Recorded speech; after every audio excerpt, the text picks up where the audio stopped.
Sir నేను highway మీద వెళ్తున్నప్పుడల్లా side లో కనిపిస్తూ ఉంటాయి యాడ్లు అని. యాడ్లు అంటే ఏంటి సార్ అసలు? మనకి డీజిల్ బర్న్ అయినప్పుడు నాక్స్ వస్తూ ఉంటాయి, సైలెన్సర్ నుంచి బయటకు వస్తుంది. అక్కడ దీన్ని ఒక రకమైన లిక్విడ్ ని స్ప్రే చేస్తుంటారు. ఆ స్ప్రే చేసినప్పుడు ఏమవుతుంది,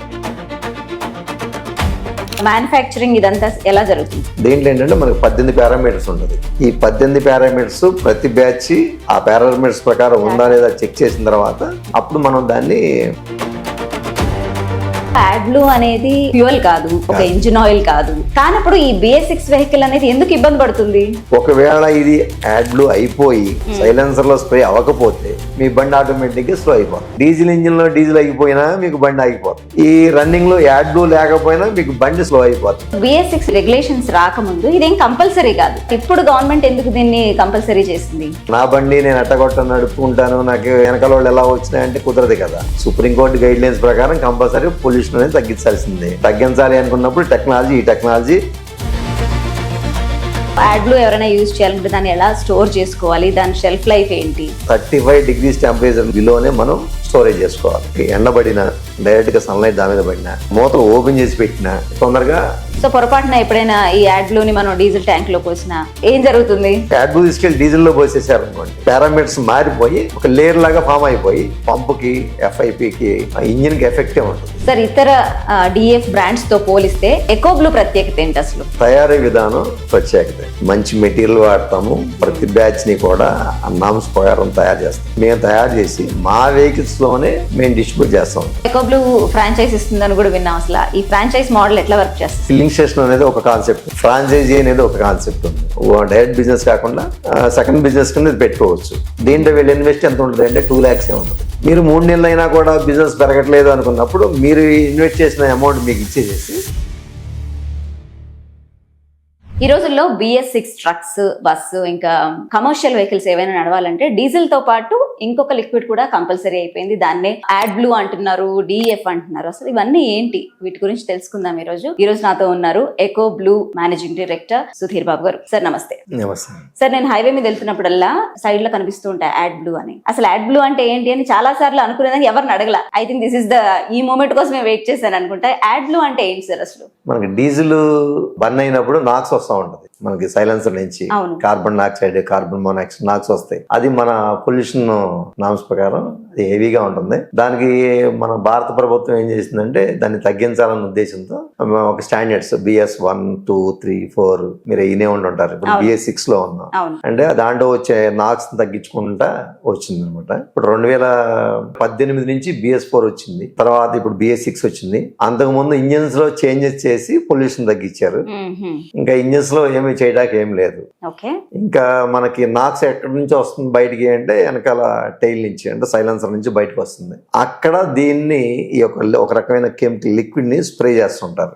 ఆ స్ప్రే చేసినప్పుడు ఏమవుతుందంటే ఇంజిన్ లోంచి వచ్చే నాక్స్ ఇది ఆవిరిగా మారి, అంటే బండి స్టార్ట్ చేసిన తర్వాత సుమారు ఒక 700-800 degrees టెంపరేచర్ వచ్చిన తర్వాత ఇది స్ప్రే అవుతుంది. ఆ టెంపరేచర్ లో స్ప్రే అవడం వల్ల ఆవిరిగా మారుతుంది. సైలెన్సర్ లోంచి వచ్చే ఏంటంటే వేడిగా ఉన్న ఆవిరి, ఇది రెండు మిక్స్ అయిపోయి కెమికల్ రియాక్షన్ జరిగి H2O గా మారి, అంటే వాటర్ గా మారి ఆవిరి రూపంలో బయటకు వెళ్తా ఉంటుంది. ఆ కెమికల్ ఈ యాడ్లు, ఈ DEF అంటే డీజిల్ ఎగ్జాస్ట్ ఫ్లూయిడ్.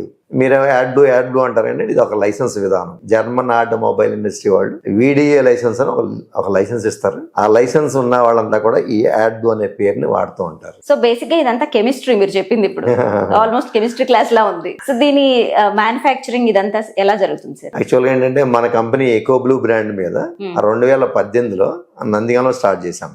ఇది ఎలా తయారవుతుంది ఏంటంటే మన గ్రౌండ్ వాటర్ తీసుకుని ఆ వాటర్ ని డీఅయోనైజ్డ్ చేస్తాం. అంటే దాంట్లో బ్యాక్టీరియా లేకుండా, దాంట్లో మినరల్స్ లేకుండా అవన్నీ రిమూవ్ చేసేసి ప్యూరిఫై చేసి డీఅయోనైజ్డ్ వరకు మారుస్తాం. దాని తర్వాత ఏంటంటే మనకి యూరియా అంటా ఉంటారు చాలా మంది.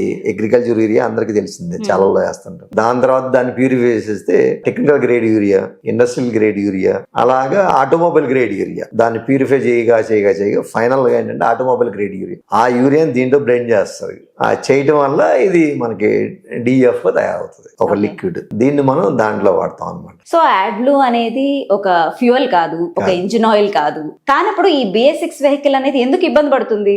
ఇది ఏమవుతుందంటే మనకి పొల్యూషన్ ని తగ్గించాలని అనుకున్నాం కదా. అవును. ఆ తగ్గించే క్రమంలో ఇది ఆ సైలెన్సర్ లో స్ప్రే అవుతూ ఉంటుంది. ఒకవేళ ఇది యాడ్ బ్లూ అయిపోయి సైలెన్సర్ లో స్ప్రే అవ్వకపోతే మీ బండి ఆటోమేటిక్ గా స్లో అయిపోతుంది.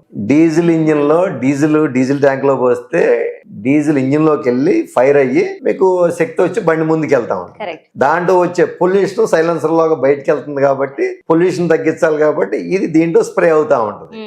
డీజిల్ ఇంజిన్ లో డీజిల్ అయిపోయినా మీకు బండి ఆగిపోతుంది. ఈ రన్నింగ్ లో యాడ్ బ్లూ లేకపోయినా మీకు బండి స్లో అయిపోతుంది. దీనికి దానికి ఒక లింక్ అన్నమాట. యూసీయూ మీద అంటే ఎలక్ట్రానిక్ కంట్రోల్ యూనిట్ మీద నడుస్తుంది. అన్ని సెన్సార్స్ అని ఉంటాయి. దీంట్లో యాడ్ బ్లూ స్ప్రే అవుతుందా లేదా, నాక్స్ ఎంత కంట్రోల్ ఉంది లేదు. నాక్స్ కంట్రోల్ కావట్లేదు అంటే ఇమీడియట్ గా బండి స్లో అయిపోతుంది. నాక్స్ కంట్రోల్ అయ్యే వెహికల్ మాత్రమే మనం రోడ్డు మీద తిప్పాలి. సో BS6 ఈ రెగ్యులేషన్స్ రాకముందు ఇదేం కంపల్సరీ కాదు, బట్ ఇప్పుడు గవర్నమెంట్ ఎందుకు దీన్ని కంపల్సరీ చేసింది? ఏంటంటే మనకి నామ్స్ పెట్టినప్పుడు 1, 2, 3, 4 అనుకున్నాం కదా, అప్పుడు ఇంజిన్ లో చేంజెస్ చేసేవాళ్ళు. ఇంజిన్ లో చేయడానికి ఏమీ లేదు. మరి నా బండి నేను ఎట్టగొట్ట నడుపుకుంటాను, నాకు వెనకాల వాళ్ళు ఎలా వచ్చినాయంటే కుదరదు కదా. సుప్రీంకోర్టు గైడ్ లైన్స్ ప్రకారం కంపల్సరీ పొల్యూషన్ అనేది తగ్గించాల్సిందే. తగ్గించాలి అనుకున్నప్పుడు ఈ టెక్నాలజీ కంపెనీ ఫిట్టెడ్ వస్తుంది. మనం ప్రత్యేకంగా ఫిట్ చేసుకున్నది ఏం కాదు. మీకు BS4 వరకు మీకు ఈ టెక్నాలజీ లేదు, 4 కాడి నుంచే వచ్చింది. అది కంపెనీ ఫిట్టెడ్ తోనే వచ్చేస్తుంది. డీజిల్ ట్యాంక్ ఉంటుంది, దాంతో పక్కన యాడ్ బ్లూ ట్యాంక్ ఉంటుంది. మనం యాడ్ బ్లూ దాంట్లో పోస్తాం, దానికి ఒక పంపు డోజింగ్ చేస్తా ఉంటది సైలెన్సర్ లోకి, ఈడ్స్ లోకి. ఆ ఈడ్స్ లోంచి అది ఆవిరిగా మారి H2O కెమికల్ మారి బయటకు వెళ్తా ఉంటది అనమాట. సార్, ఎకో బ్లూలో ఈ యాడ్ బ్లూని తయారు చేసే విధానం, మ్యానుఫ్యాక్చరింగ్ ప్రాసెస్ అనేది ఎలా ఉంటుంది సార్? ఇదేంటంటే మనకి కంపెనీలో మనం ఇందాక అనుకున్నట్టే డిఐనైజ్డ్ వాటర్, అది మిషనరీ అంతా కూడా ప్రాపర్ గా పనిచేస్తున్నా లేదన్నది మన దగ్గర ఆటోమేటిక్ గా ఉంటుంది. దాని తర్వాత ఏంటంటే ఇదంతా తయారీ అయిన తర్వాత మనకి కంపెనీలో ఒక ల్యాబ్ ఉంటుంది. దాంట్లో ప్రతి బ్యాచ్ కూడా మనం చెక్ చేస్తూ ఉంటాం. దీంట్లో ఏంటంటే మనకి 18 పారామీటర్స్ ఉంటుంది. ఈ 18 పారామీటర్స్ ప్రతి బ్యాచ్ ఆ పారామీటర్స్ ప్రకారం ఉందా లేదా చెక్ చేసిన తర్వాత అప్పుడు మనం దాన్ని మార్కెట్ కి రిలీజ్ చేస్తాం జరుగుతుంది అనమాట. సో యాడ్ బ్లూ ఎవరైనా యూజ్ చేయాలంటే దాన్ని ఎలా స్టోర్ చేసుకోవాలి, దాని షెల్ఫ్ లైఫ్ ఏంటి? యాక్చువల్గా ఏంటంటే మనకి వేరే ప్రొడక్ట్స్ ఉంటాయి. ఇప్పుడు ఆటోమొబైల్ డీజిల్ కానీ ఇంజిన్ ఆయిల్ కానీ వీటిని ఎలా ఎక్కడ పెట్టినా కూడా ఇబ్బంది ఉండదు. దీంట్లో మెయిన్ ప్రాబ్లం ఏంటంటే యాడ్ బ్లూ అనేది ఎప్పుడు కూడా 35 degrees టెంపరేచర్లు బిలోనే మనం స్టోరేజ్ చేసుకోవాలి. ఆ రెండోది ఏంటంటే ఇది సన్లైట్ అనేది పడకుండా చూసుకోవాలి. ఎప్పుడు మనకి నీడగా ఉన్న ప్లేస్ లోనే పెట్టుకోవాలి. ఎండ అనేది డైరెక్ట్ గా పడకూడదు. దీంట్లో ఏమవుతుందంటే మీకు ఎండబడిన డైరెక్ట్ గా సన్లైట్ దాని మీద పడినా, దాని మూతలు ఓపెన్ చేసి పెట్టినా తొందరగా క్రిస్టలైజ్ అయ్యే అవకాశం ఎక్కువ. మీకు యాడ్ బ్లూ కింద కనుక పడితే క్రిస్టలైజ్ అయిపోతుంది. ఇప్పుడు మీకు డీజిల్ కింద పడింది అనుకోండి, లిక్విడ్ రూపంలోనే ఉంటుంది. అందువల్ల ఏంటంటే దాన్ని స్టోరేజ్ అనేది చాలా జాగ్రత్త చేసుకోవాలి. ఇప్పుడు మీకు సమ్మర్ వచ్చింది, టెంపరేచర్ 40-50 degrees వస్తుంది. అలాంటప్పుడు మనం బయట ఓపెన్ ప్లేస్ లో పెడితే దాంట్లో ఉన్న పారామీటర్స్ మారిపోతా ఉంటాయి. నేను చెప్పాను 18 పారామీటర్స్. ఈ కంటామినేషన్ అవుతా ఉంటుంది. దీనికి ఉన్న గుణం ఏంటంటే ఎండలో పెట్టినా, డస్ట్ పడినా కంటామినేషన్ అయిపోతుంది. ఇంకోటి ఏంటంటే దీని సెల్ఫ్ లైఫ్ 35 degrees బిలో ఉండేనే 6 months. ఈ టెంపరేచర్ పెరిగిన కొద్ది దాని సెల్ఫ్ లైఫ్ అనేది తగ్గిపోతా ఉంటుంది అనమాట. రెండవది ఇంకోటి ఏంటంటే దీనికి వాడేటటువంటి క్యాన్లు కానీ బకెట్లు కానీ ఇవన్నీ కూడా ఏంటంటే స్టైనస్ స్టీల్ మెటీరియల్ వాడాలి, లేదు అంటే హై డెన్సిటీ ప్లాస్టిక్ మెటీరియల్ వాడుకోవాలి. అలా కాకుండా మన ఏంటంటే రాగి లేకపోతే ఇనుము, ఈ జింక్ వీటితో వాడితే ఏమవుతుందంటే కంటామినేషన్ అవుతుంది. అవి తుప్పు పడడానికి కూడా అవకాశం కరోజు అయిపోతా ఉంటుంది అనమాట. ఇది ఓకే సార్, ఈ పొరపాటున ఈ యాడ్ బ్లూ మనకి హ్యూమన్ టచ్ అంటే మనకి శరీరానికి తగిలిన పొరపాటున ఏం జరుగుతుంది? ఇది మనం వాడేటప్పుడు మనం చెప్తా ఉంటాం, కంట్లో పడింది అనుకోండి, కొంచెం టైం ఎక్కువ తీసుకుంటే కన్ను డ్యామేజ్ అవ్వడానికి కూడా అవకాశం ఉంటుంది. బాగా కన్ను ఎర్రగా అయిపోయి, అందుకని ఏంటంటే కంట్లో పడితే ఇమ్మీడియట్ గా మనం వాటర్ తో దాన్ని డైల్యూట్ చేసుకోవాలి. కొన్ని సందర్భాల్లో ఏంటంటే అది చూడటానికి వాటర్ లాగానే ఉంటుంది, దాన్ని వాటర్ అనుకుని తాగడానికి కూడా అవకాశం ఉంది కొంతమంది, కొన్నిసార్లు జరుగుతుంది అది. అలాగే అలాంటప్పుడు కూడా మనకి ఇబ్బంది. గబక్కన మీరు ఒక 1/2 లీటర్ తాగారనుకోండి ప్రాణానికి ప్రమాదమే. అలాంటప్పుడు ఏంటంటే మనం ఏదన్నా తాగి వాంటిని చేసేసుకోవాలి, దాన్ని డైల్యూట్ చేయాలి, దాని పవర్ ని తగ్గించుకోవాలి. అట్లా విధంగా మనం పనిచేసేటప్పుడు చేతుల మీద పడతా ఉంటాం. పడినప్పుడు కూడా ఎక్కువసేపు యాడ్ బ్లూలో ఇది చెయ్యి నానకూడదు. ఏదో జస్ట్ ఒక నిమిషం అలా అంటే ఇబ్బంది లేదు, కానీ ఎక్కువ టైం మనం ఏదైనా నీళ్ళలాగా వాడేసాం అనుకోండి, ఇదంతా కూడా ఏంటంటే డ్యామేజ్ అవడానికి, స్కిన్ ఎలర్జీలు రావడానికి అవకాశం ఉందన్నమాట. సో పొరపాటున ఎప్పుడైనా ఈ యాడ్ బ్లూని మనం డీజిల్ డీజిల్ ట్యాంక్ లోకి వచ్చినా ఏం జరుగుతుంది?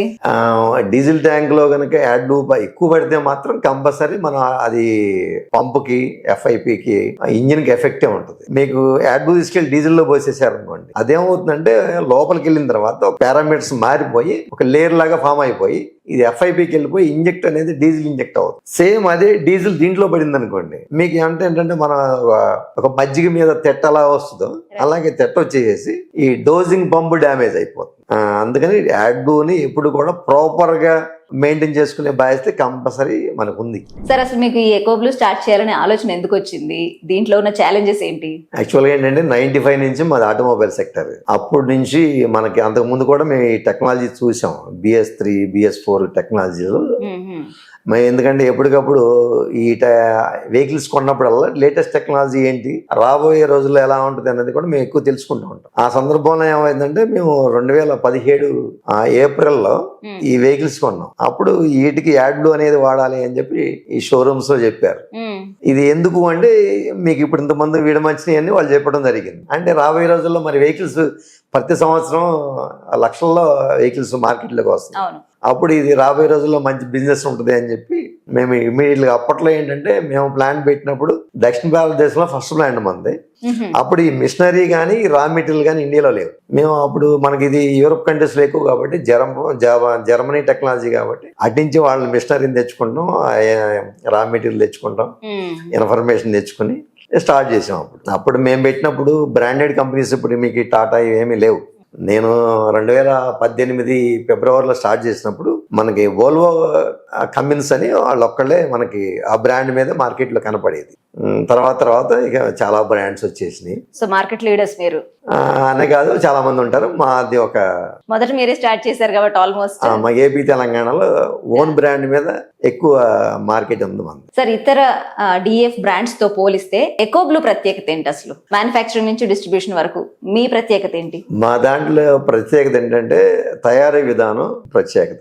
మంచి మెటీరియల్ వాడతాము, ప్రతి బ్యాచ్ ని కూడా నామ్స్ ప్రకారం తయారు చేస్తాం. ఇంకా మాకున్న అడ్వాంటేజ్ ఏంటంటే మేము తయారు చేసి మా వెహికల్స్ లోనే మేము డిస్ట్రిబ్యూట్ చేస్తూ ఉంటాం. మా నందిగామ నుంచి దగ్గర 600 కిలోమీటర్ల దూరంలో ఉన్న కస్టమర్స్ కి మా వెహికల్స్ లోనే డెలివరీ అవుతుంది. డెలివరీ కూడా ఏంటంటే మాకు 2000 లీటర్స్ వెహికల్స్ కానించి 30,000 లీటర్స్ వెహికల్స్ వరకు మాకు వెహికల్ వెళ్తా ఉంటాం. అంటే మీకు మీరు ఎక్కడో వైజాగ్ లో ఉన్నారు, నాకు ఒక 2000 లీటర్లు కావాలి అంటే మేము ఇస్తాం, అక్కడ కూడా ఇస్తాం. చాలా మంది ఏంటంటే ఆ దగ్గరలోనే ఇస్తూ ఉంటారు, ఎందుకంటే వాళ్ళకి ఓన్ ట్రాన్స్పోర్టేషన్. 600 కిలోమీటర్స్ అన్నారు.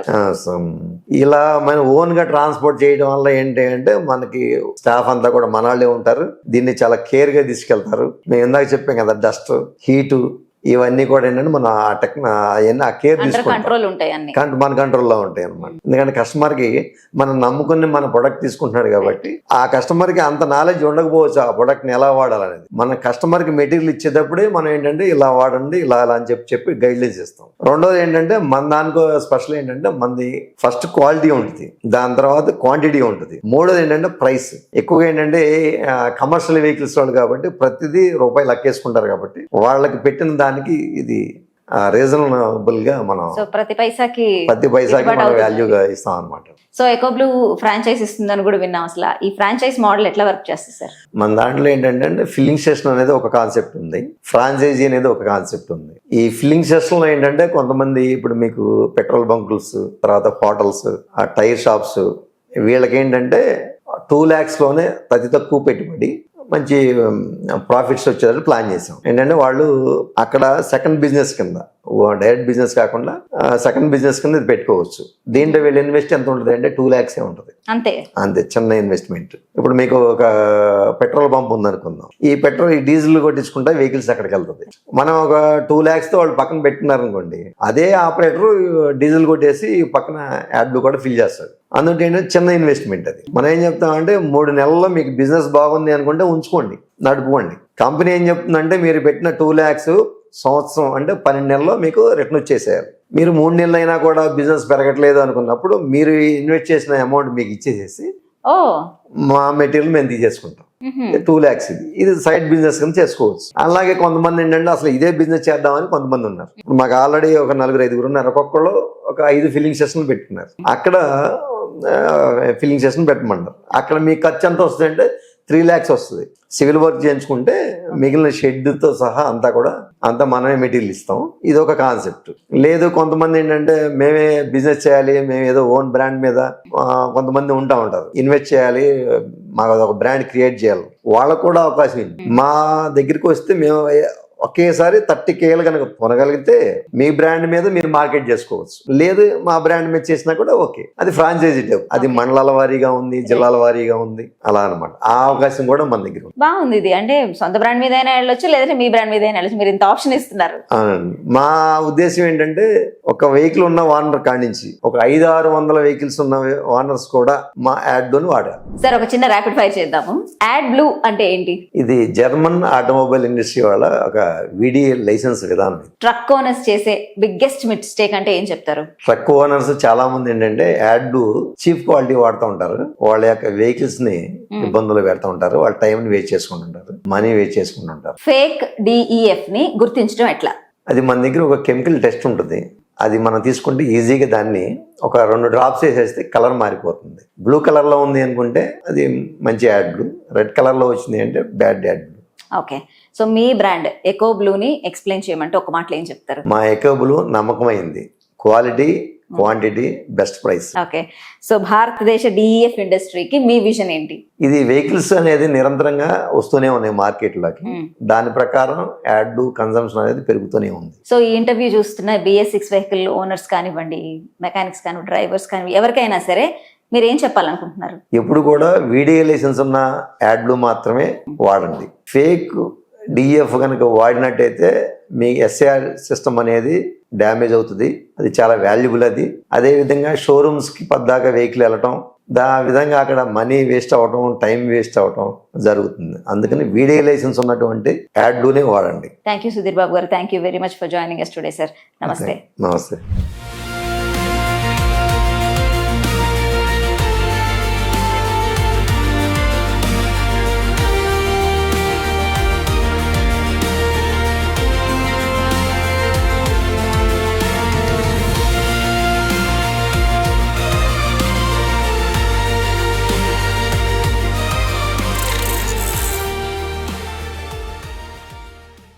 $2 లక్షల పెట్టుబడి, unlimited growth. Eco blue ad blue franchise. Smart investment, great returns.